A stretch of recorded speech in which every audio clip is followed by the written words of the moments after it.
Bonjour à tous, on se retrouve pour la séance du jour numéro 4.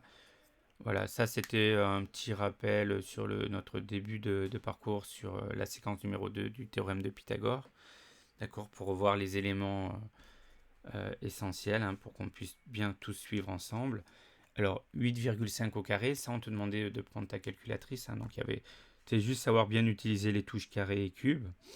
Ou si tu n'utilisais pas pardon, les touches carré et racine carrée, si tu ne connaissais pas la touche carré sur ta calculatrice, au moins vérifier si tu sais bien utiliser le sens du carré, le nombre multiplié par lui-même.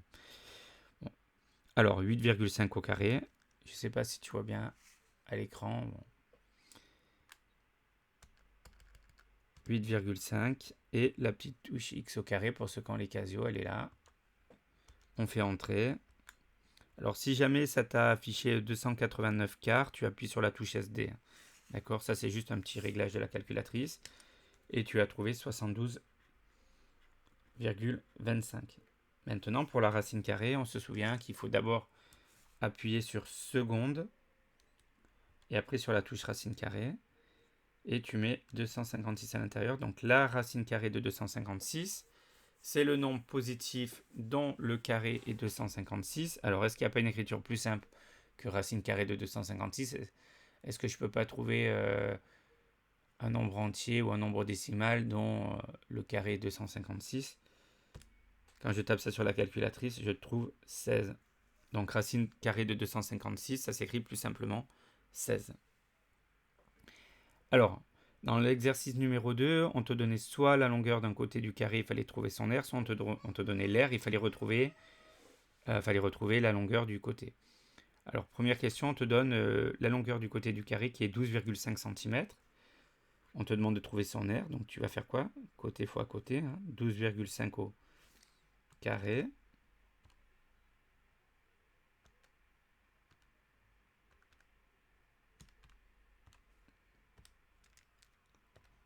Et donc tu trouvais 156,25 cm carrés. Maintenant, attention, on te donne l'aire du carré. Donc l'aire du carré, un carré, on multiplie la longueur d'un côté par elle-même.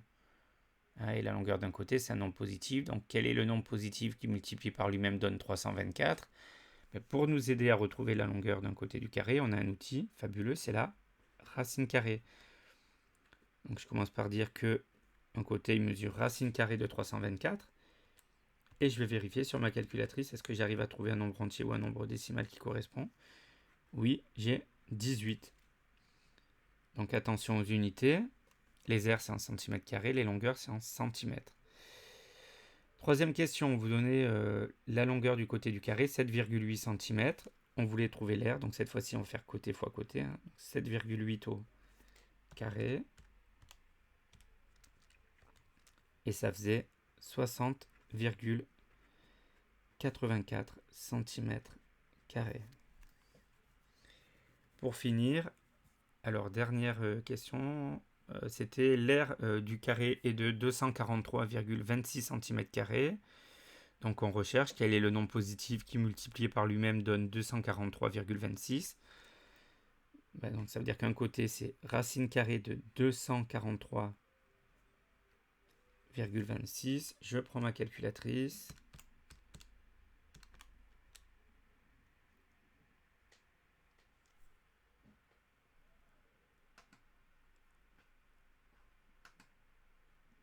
C'était 243,36, pardon. Je me suis trompé.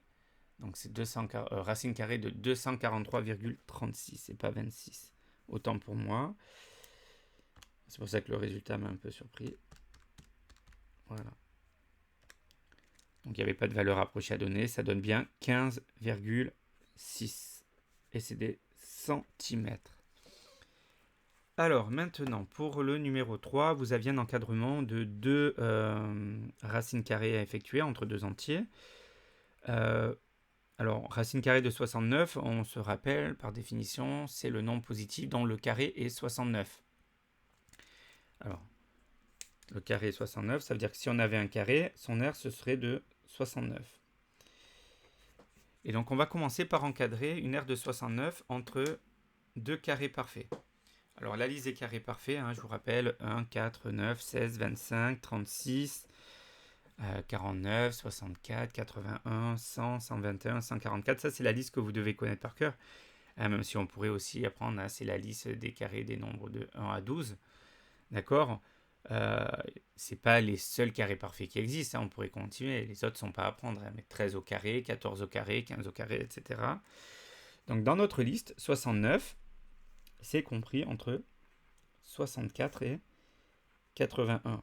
C'est-à-dire que si j'avais un carré d'air 64, d'accord, il pourrait être inclus dans le carré d'air 69, et le même carré d'air 69 cm², par exemple, il pourrait être compris dans un carré plus grand d'air 81. D'accord, c'est les poupées russes, ça s'emboîte. Or, si les carrés ils s'emboîtent les uns dans les autres, ça veut dire qu'à chaque fois, la longueur de leur côté, elles sont plus petites. Ok. Donc, pourquoi on a pris 64 et 81? Parce que c'est facile, 64 c'est 8 fois 8, et 81 c'est 9 fois 9. Donc, la longueur du côté de mon carré, la racine carrée de 69, c'est compris entre 8 et 9. Deuxième cas, vous avez racine carrée de 112. D'abord, racine carrée de 112, c'est le nom positif dont le carré est 112. Donc je vais commencer par encadrer 112 par deux carrés parfaits. C'est entre 100 et 121. D'accord? Donc un carré qui aurait pour aire 100, la longueur de son côté, ce serait 10. Un carré qui aurait pour aire 121, la longueur de son côté, ce serait 11. Donc racine carrée de 112, regardez, c'est bien compris, entre 10 et 11. On a bien deux entiers qui se suivent, donc on a bien fait un encadrement à l'unité entre deux entiers. Alors pour le dernier petit exercice, j'ai refait un petit schéma à main levée où on vous disait écrire toutes les égalités de Pythagore possibles. Donc pour écrire une égalité de Pythagore, à chaque fois il faut un triangle rectangle, d'accord? Déterminer son hypoténuse. Donc là on a le premier triangle qui est AFB, donc on y va. Donc je prends l'hypoténuse, FB au carré égale AF au carré plus AB carré. Le carré de la longueur de l'hypoténuse est égal à la somme des carrés des longueurs des deux autres côtés, ou des côtés de l'angle droit. C'est la même chose. Donc, deuxième triangle rectangle ABC.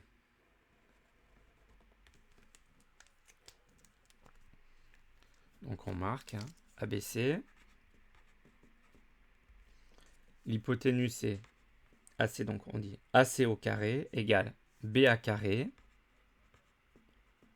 plus BC au carré. Troisième cas. Alors, je vais prendre un petit peu des couleurs. Voilà. On a le triangle BCD qui est rectangle en D. L'hypoténuse c'est BC. Donc vous voyez, c'est toujours intéressant de préciser le triangle.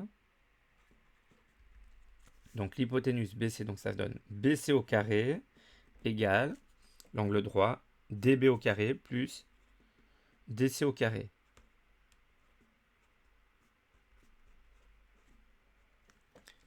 Et on finit. Notre dernier triangle rectangle, c'est quoi? C'est CDE. Donc rectangle en D, l'hypoténuse c'est CE. Donc on y va. Dans le triangle CDE, je peux écrire quoi? Alors l'hypoténuse au carré, CE au carré, égale DC carré, plus DE carré. Et voilà pour cette petite séance de révision. Je te souhaite une excellente fin de journée et de vacances.